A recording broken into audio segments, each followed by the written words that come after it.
From the Ticats Audio Network, this is Speaking with the Enemy. Welcome back to Tiger Cats pregame presented by Active Green and Ross. Louie B alongside Andy Fantuz. And yes, it is time for Speaking with the Enemy. And today, very pleased to be joined by 620 CKRM's Luc Mullinder. Luc, what are you watching for in this game? The Riders have known they are going to be hosting. The Ticats found out last night. I mean, battle of the backups is what it's shaping up to be. Yeah, but one of the things for Saskatchewan is that these two teams are in a little bit of a different journey. I think that you can say that Hamilton's probably playing at a comfortable level walking into the playoffs, right? Like there aren't too many complaints about where you guys are. I think that Saskatchewan's got a lot of work to do to be ready for the playoffs. And so for instance, I was shocked to see that they didn't bring Cody today. I don't think that Cody and the receiving corps have the rhythm going right now to actually warrant the starting quarterback not playing. I would have played him for at least a half to just continue to work on things, right? Andy knows you got to be at a high level going into the playoffs, right? And the offensively, they've really struggled with consistency. So, I mean, you look at it right now. I'll tell you what, this backup quarterback, Isaac Harker, man, he's going to attack. Like this game, he's either going to have 400 yards and 3 touchdowns, or he's going to have 4 interceptions, 1 touchdown, and like 250. Like, you know what I mean? It's going to be either or. But he is going to go after that Hamilton secondary, or at least I hope he does, because he's good. And if you look into his sort of history, man, he has all sorts of quarterback records from college and stuff. He didn't play in a big time program, but in that program, he set all sorts of records. He's a guy I really like. So you're right? Like it's a bit of a mix, right? There's guys in here that are getting an opportunity. But then again, there's also guys that need to continue to work to get better. Yeah, you mentioned Cody's not coming, and that's a good point. There's over a half dozen other starters, notable starters for Saskatchewan who are not in the lineup. But even with the guys who are in there, do you think that that's a similar what you said about playing a half and then taking some time off? Do you think the guys like the Gainey and the Marshalls and the Dan Clarks, do you think those guys will also get spelled this game, and the backups even to this game will get in and get some action? I think they would have liked to do that. I know that they weren't even bringing Dan Clark at one point, but then Logan Ferland this week in practice tweaked something in his obliques, right? Which is hard to imagine that an offensive lineman tweaking an oblique muscle. Like, I'm not sure they even existed in offensive linemen. So that's a hate bomb.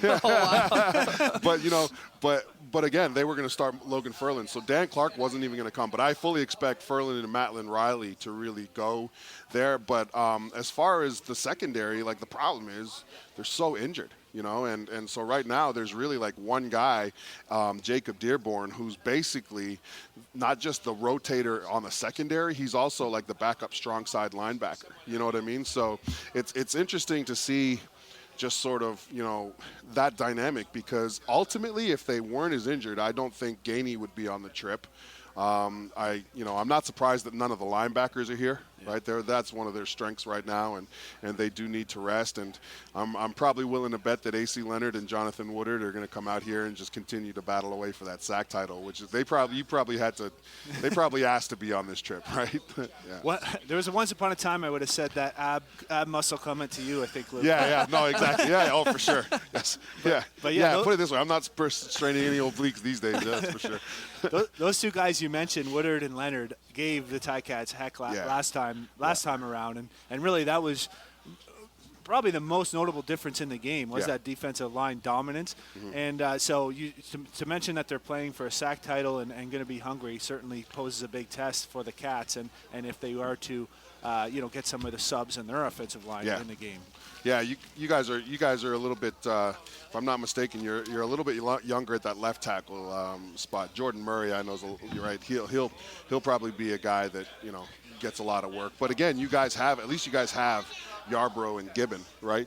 Who will get some playing time. But man, those ends have been unreal all year, and I really think that as a guy that's familiar, obviously, with that position, I think that their D-line coach is fantastic. His name's Ben Olson. This is really the first pro shot he's ever had. He's been coaching in sort of mid-major NCAA level universities, but that guy, man, he's always coaching. Like, you guys will see him today. He leads warm-up drills. It's like they're practicing at warm-up. You know what I mean? So they've gotten them ready. So yeah, I think that again, it's probably going to be the same case as last time, right? When we talked about keys to the game, and I said, in the trenches, that'll be where the game's won and lost. I think that today will be no different.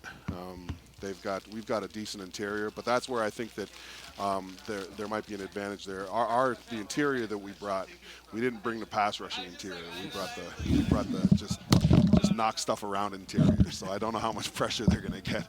When I was talking to DT this week, I asked about the coordinators, and he immediately jumped to Jason Shivers and what he's been able to do this season. You look at those injuries they suffered, pre-day one of training camp, and you told them that barring all this, you're still going to go put out the numbers you have. You're still going to finish, 9 and whatever they finish at. What can you tell me about what he's done with this defense, considering all the injuries that you've mentioned?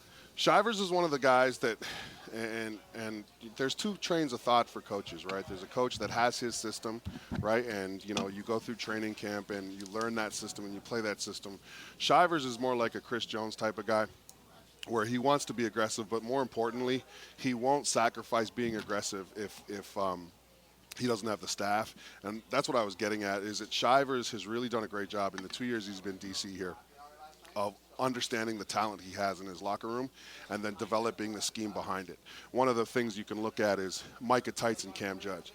Last year Cam Judge was our most outstanding Canadian on the defensive side of the ball, right? He was, and now Micah Tights is up for that same award, but very different approaches. They haven't been nearly as aggressive with Micah Tights in terms of having him on the line of scrimmage, blitzing him, things like that. It's been a total different sort of feel and look to that will position, and that's because they have two different skill sets. So I think that's what Shivers has done well, is he's looked at he's always taken sort of a roster perspective to it, and he's always said, okay, well, this guy's not doing this well, or he won't do this well, so let's not put him in a position where other coaches, I'm sure Andy's had those guys before, where it's like, this is the system, regardless of who you are, you're playing in this spot, and this is how we're doing. Yeah, Jason Shivers, a good friend of mine, ex-teammate, and he actually came out to one of my training sessions over the off-season, and in like half an hour teaching the young athletes in the area, I think I learned more about defensive back than I had up to that point. Yeah. I mean, I learned some cool things. So, kudos to him and what he's done with Saskatchewan and so far in his time there. You mentioned about the receivers sort of getting into some kind of rhythm leading into the playoffs. You're going to be going against a hot Calgary team who, of course, with Dave Dickinson, the Bo Levi Mitchell combo, you can never count them out. It's sort of, that mainstay for the last decade. And what other areas do you think that Saskatchewan might be looking to sort of work on or polish up leading into the playoffs? Yeah, that's a great question. I think that the receiving core is the problem with Saskatchewan this whole year is that they haven't been able to manufacture big plays consistently. Right? For instance, the last one was last week. It was 48 yards, and I think that the bigger play before that was maybe 1, right? Like, they haven't been able to do any of that. I think so here, again, especially against this secondary. I love this secondary in Hamilton. I think it's an awesome secondary. I think it's one of the better secondaries in the league. So at least, you got some guys that are really going to push these guys. But other than the receiving core, they've got to get the O-line going. They've got to get the run game going, right? Like, especially against Calgary, too. You know this, is that it gets that fourth quarter, you're going to have to control that clock, right? The clock becomes a big part of the game, and if the Saskatchewan Roughriders aren't able to consistently run the football, then they're not going to be able to take advantage of clock scenarios and situations. So that's another thing. They haven't been getting the mileage out of their run game that they want. And I really think, and this isn't necessarily a thought for this game, but I really think that in Calgary, they need to look at the run game and they need to include Cody as a running back in their mindset. I think that if they unveil like a run-pass option look, right, that always has him as a threat to run as well, I think they'll get a lot more mileage because it hasn't been working. So, yeah, again, against a great defense like you guys have, especially two guys in the middle that are impossible to move around, right, this is a good test for them, right? And this is the O-line. Unfortunately, this is the O-line that we're going to also have going into the playoffs. We don't have a lot of room to move guys around. Josiah St. John's played all year, and again, Dan Clark was the only guy who was thinking about getting a rest. Yeah, and the Ticats kind of in a similar boat with they're just running out of bodies on the offensive line. This is kind of a homecoming for Kean Schaefer-Baker, went to school in Guelph. He was the team's nominee for most outstanding rookie. A real big bright spot for him. What have you seen out of his game from the young Canadian receiver? Yeah, I think that and Andy will attest to this, they've always been, especially in Saskatchewan, they've actually always been trying to replace Andy. Right? Like they've always been looking for the next Fantuz for about 15 years since he's left.